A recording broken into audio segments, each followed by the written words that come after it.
बातमी नाशिकमधून राहुल गांधी नाशिकमध्ये आले तर त्यांच्या तोंडाला काळं फासू असा इशारा ठाकरे सेनेकडून देण्यात आलाय। नाशिकमध्ये आले तर तोंडाला काळं फासू असं ते म्हणतात। ठाकरे सेनेनं राहुल गांधींना इशारा दिलाय। सावरकरांबद्दल अपशब्द खपवून घेणार नाही, राहुल गांधींच्या तोंडाला काळं फासून वाहनावर दगडफेक करू, ठाकरे सेनेचे बाळा दराडे यांनी हा इशारा दिलाय। अपडेट्स घेऊयात आमचे प्रतिनिधी अभिजित सोनावणे यांच्याकडून। अभिजित, ठाकरे सेनेच्याच कार्यकर्त्यांकडून राहुल गांधींना इशारा देण्यात आलाय।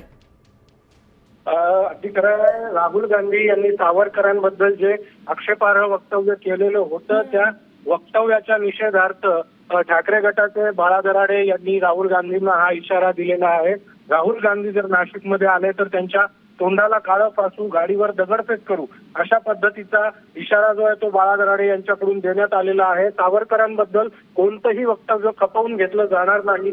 महाविकास आघाडी देखील खड्ड्यात गेली। सावरकर आणि हिंदुत्वासाठी महाविकास आघाडीच्या देखील बाहेर पडू, अशा पद्धतीचा इशारा जो आहे तो बाळा दराडे यांनी दिलेला आहे। आणि एकूणच या सगळ्या त्यांच्या वक्तव्यानंतर नाशिकमध्ये राजकीय वर्तुळामध्ये आता चर्चांना उधाण आलंय।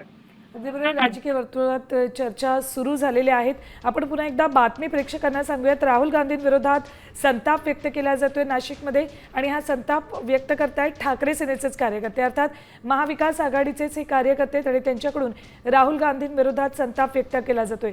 त्यामागचं कारण आहे सावरकरांबाबत राहुल गांधी यांनी केलेल्या आक्षेपार्ह विधान। त्यामुळेच ठाकरे सेनेकडून राहुल गांधींना इशारा देण्यात आलाय, जर ते नाशिकमध्ये आले तर त्यांच्या तोंडाला काळं फासू, वाहनावर दगडफेक करू असा इशारा देण्यात आलेला आहे।